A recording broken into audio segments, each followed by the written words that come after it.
অতি গুৰুত্বপূৰ্ণ তথা ৰাজহুৱা বিষয়ত এই সংবাদমেল আৰু এই বিষয়টো হৈছে সাম্প্ৰতিক সময়ত ভাৰতৰ নিৰ্বাচন আয়োগৰ জৰিয়তে চলি থকা স্পেচিয়েল ৰিভিজন ইলেক্ট্ৰেল ৰুলৰ ভোটাৰ তালিকাৰ বিশেষ ৰিভিজন যিটো চলি আছে সেই সংক্ৰান্তত দেখা গৈছে যে ভোটাৰ তালিকা সংশোধনীৰ নামত বা ৰিভিজনৰ নামত বৈধ ভাৰতীয় নাগৰিকসকলৰ নাম কৰ্তনৰ কাৰণে ষড়যন্ত্ৰ কৰি আছে প্ৰশাসনে, চৰকাৰে আৰু ইলেকশ্যন কমিশ্যনে।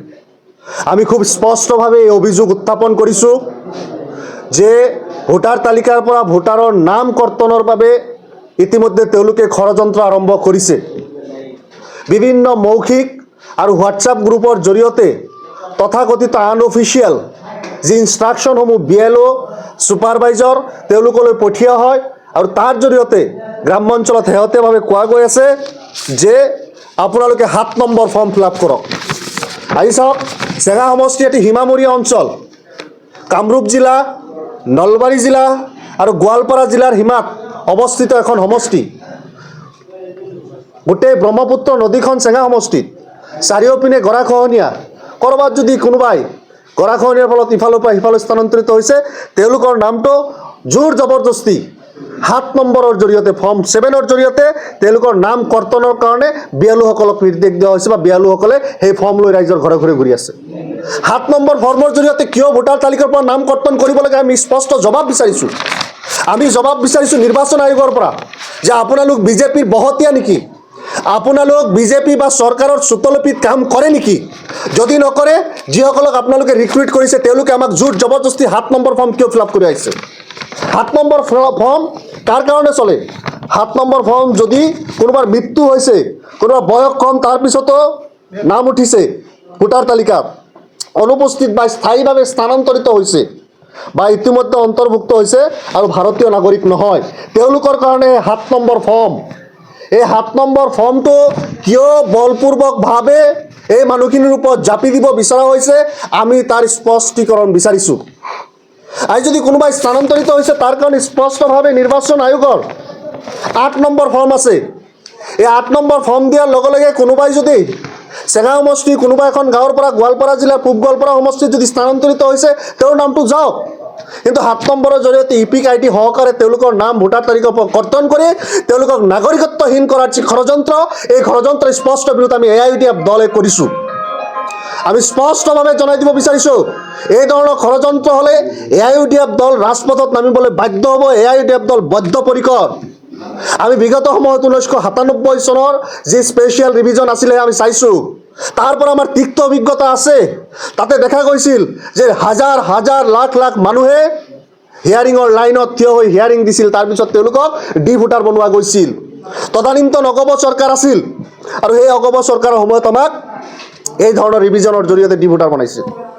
2005 চনত এই ৰিভিজনৰ জৰিয়তে বহুত মানুহৰ নাম ভোটাৰ তালিকাৰ পৰা কৰ্তন কৰিছিল আৰু পুনশ্চ এই 2026 চনৰ SRৰ জৰিয়তে স্পেচিয়েল ৰিভিজনৰ জৰিয়তে আকৌ নাম কৰ্তন কৰিব বিচৰা হৈছে। আজি নিৰ্বাচন আয়োগে যদি এই নিৰ্লিপ্ততাৰ ভূমিকা পালন কৰি এটা অন্যায় যদি প্ৰশ্ৰয় দিয়ে, বৈধ ভাৰতীয় নাগৰিকৰ যদি কোনো এটা ৰাজ্যৰ বা দেশৰ কোনো ভোটাৰ তালিকাত যদি নাম নাথাকে, তেওঁলোকক ৰাষ্ট্ৰহীন কৰাৰ ষড়যন্ত্ৰ নেকি? এই ষড়যন্ত্ৰ বন্ধ হ'ব লাগিব। এই ষড়যন্ত্ৰ বন্ধ কৰিব লাগিব। চৰকাৰ, প্ৰশাসন, DC তেওঁলোকৰ জৰিয়তে আচলতে কৰিব বিচাৰিছে কি? ভাবুকি দিয়া হয়, চাকৰি নকৰিলে লিখি থৈ যাওক। এই ধৰণে ভাবুকি কিয়? এই ধৰণে ভাবুকি কোন আপোনালোক দিবলৈ? কোনো এজন 18 বছৰৰ ওপৰৰ বৈধ ভাৰতীয় নাগৰিকৰ নাম ক'ৰবাত নহয় ক'ৰবাত থাকিবই লাগিব আৰু সেয়া সুনিশ্চিত কৰিব লাগিব আপোনালোকে। নিৰ্বাচন আয়োগ যদি বিজেপি আৰু চৰকাৰৰ পুতলা, তেনেহ'লে তেওঁলোকে স্পষ্ট কৰক। যোৱা ডিলিমিটেশ্যনৰ সময়ত আমাৰ নিৰ্বাচন আয়োগৰ ওপৰত সন্দেহ আছে। যোৱা ডিলিমিটেশ্যনৰ সময়ত নিৰ্বাচন আয়োগে পুনৰ সম্পূৰ্ণভাৱে বিজেপিৰ বহতীয়া হিচাপে কাম কৰিছে। মই অন ৰেকৰ্ড কৈছোঁ, নিৰ্বাচন আয়োগে যদি সম্ভৱ মোক নটিচ দি তেওঁলোকে তলব কৰক আপোনালোকে। আজি আপোনালোকে বৈধ ভাৰতীয় নাম কৰ্তন কৰিব, আমি সোধাই থাকিম, আমি মনে মনে বহি থাকিম? এই কথা হ'ব নোৱাৰে। এই কথা হ'ব নোৱাৰে। অজস্ৰ ভাৰতীয় অসমৰ নাগৰিকসকলক সুৰক্ষিত হ'বই লাগিব। তেওঁলোকৰ নাগৰিকত্বক এই ধৰণে চিলিবিলি খেলা নচলিব। আৰু আমি স্পষ্ট সহকাৰে AIUDF দল এই মানুহখিনিৰ পক্ষত, আমি বৈধ ভাৰতীয় মানুহৰ পক্ষত। কাৰো নাম, এজনো মানুহৰ নাম ভোটাৰ তালিকাৰ পৰা কৰ্তন হ'বলৈ আমি নিদিওঁ। স্পষ্ট কথা। চাওক, আমি কাৰ্যক্ষেত্ৰত যিখিনি দেখিছোঁ বেয়ালুসকলক ছুপাৰভাইজাৰসকলক বা পাব্লিকক 7 নম্বৰ ফৰ্ম থুচি দি থকা হৈছে কিয় 7 নম্বৰ ফৰ্ম দিব লাগিব এই ফৰ্ম বাতিলৰ ফৰ্ম এই ফৰ্ম আপত্তিৰ ফৰ্ম আপুনি বেয়ালুসকলৰ জৰিয়তে আপত্তি কৰাব আমাৰ গাঁৱৰে বিয়ালু আমাৰ গাঁৱৰে মানুহ আমাৰ নিজৰ মানুহৰ জৰিয়তে আপত্তি কৰাব কাৰোবাৰ বিৰুদ্ধে এই কথা হ'ব নোৱাৰে আপোনালোকৰ যদি কাৰোবাৰ নাম স্থানান্তৰিত কৰিবই লাগে 8 নম্বৰ ফিলআপ কৰিবলৈ সুযোগ দিয়ক 8 নম্বৰ ফিলআপ কৰি তেওঁ ক'ত যাব বিচাৰে ক'ত আছে তাতে যাওকগে আমাৰ কথা নাই আজি কোনোবাই বিবাহ হৈছে বিবাহ হলে আজিৰ সময়ত কি হৈছে বিবাহৰ মুছলিম মেৰিজ এক্টখন বৰ্তমান উলমি আছে যাৰ কাৰণে বিয়াৰ প্ৰমাণপত্ৰও নহয় গাঁওবুঢ়াসকলৰ চাৰ্টিফিকেট অমুকৰ চাৰ্টিফিকেট গোটাবলৈতো মানুহক সময় লাগিব আপুনি যদি সেইজনী ছোৱালী সেইজনী বোৱাৰীৰ যদি নামটো কাটি দিয়ে তো ক'ত গৈ নাম তুলিব ইমান দিনতো নামটো আছিল আজি হঠাৎকৈ আপুনি এই স্পেচিয়েল ডিভিজন আনি ভোট কাটাৰ যন্ত্ৰ হিচাপে যদি স্পেচিয়েল ডিভিজনক আৰম্ভ কৰিছে তেতিয়াহ'লে আপোনালোক যে ভোট চোৰ বুলি অভিযোগ উঠিছে সেই অভিযোগ সত্য হ'ব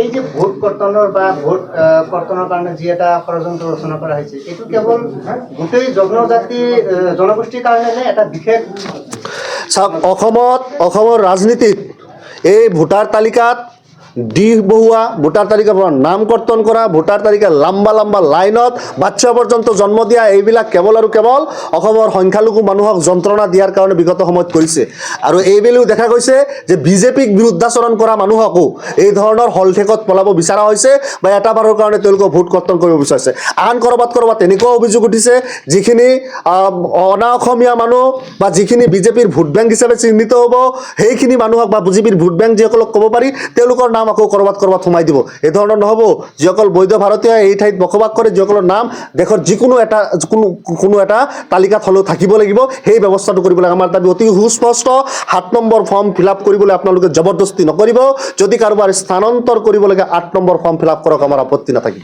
mobile plus physiotherapy wellness and rehabilitation centre দক্ষিণ কামৰূপৰ ব্যৱসায়িক প্ৰাণকেন্দ্ৰ বিজয়নগৰৰ লগতে VIP চক আৰু গুৱাহাটী মালিগাঁও পাণ্ডৱনগৰত থকা তিনিওখন ক্লিনিক বৰ্তমান প্ৰায় 20 বছৰৰ অভিজ্ঞতা পুষ্ট তথা এতিয়ালৈকে প্ৰায় 40,000 ৰোগীক সুস্থ কৰি তোলা ডক্টৰ পল্লৱী নাথৰ তত্ত্বাৱধানত চলি আছে এই ফিজিঅ'থেৰাপি চেণ্টাৰ তিনিটাত বৰ্তমান অভিজ্ঞ ডক্টৰৰ দ্বাৰা যিকোনো জটিল ফিজিঅ'থেৰাপি চিকিৎসাৰ লগতে যিকোনো ৰোগীৰ ঘৰলৈ গৈ চিকিৎসা সেৱাৰ সুব্যৱস্থাও ৰাখিছে আমাৰ ঠিকনা mobile plus physiotherapy wellness and rehabilitation centre opposite Uparshali Bijoynagar SBI branch আমাৰ VIP চকৰ ঠিকনাটো হ'ল VIP chowk near VIP bus stop Borjhar Guwahati আমাৰ মালিগাঁও ঠিকনাটো হ'ল চেলাছ 360 physiotherapy and rehabilitation centre Maligaon Pandavnagar Guwahati 12 আমাৰ যোগাযোগ নম্বৰ হৈছে 8011744696